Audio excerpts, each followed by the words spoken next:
G'day guys and welcome to the Bluedale Plants Online show. I'm your host Peter Montgomery from the petermontgomeryshow.com.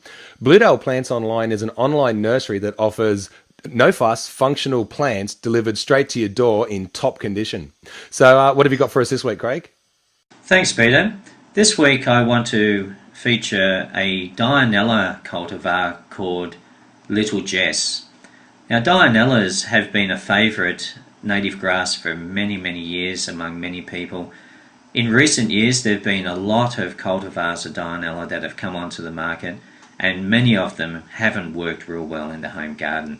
But Little Jess is an absolute star.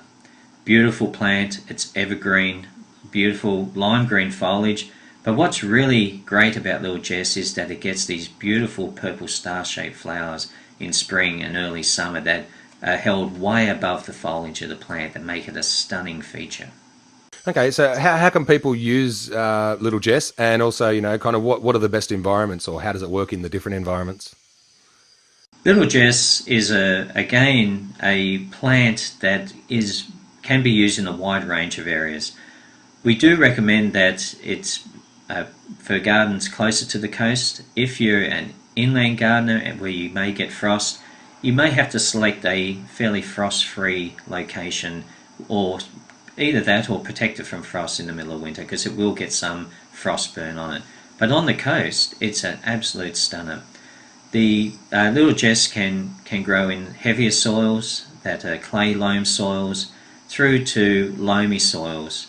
I always believe that Dianellas should have a better quality soil. If you have a really free draining sandy soil, you may be better incorporating some compost or some organic matter into the soil to help hold moisture.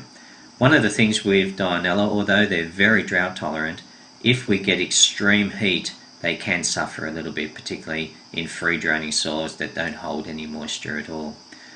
As far as using it between Brisbane and Melbourne and Sydney, there is no real cultural difference between those different areas. They will work perfectly in all aspects. Planted close together, you can actually form a very informal hedge, so along the edge of a garden border or an edge of a pathway it does really well. Mass planted in the garden, it also does well in a big block of foliage. That looks fantastic. It's a very compact plant, it doesn't spread very far, so it's very containable in your garden. You won't have any problems with this plant getting out of control for you. It's one of those Dianellas, out of all the different cultivars, it's probably the number one Dianella that you can actually buy on the market. Excellent. Thanks so much, Craig. I'll look forward to catching up with you next week. Thanks, Peter.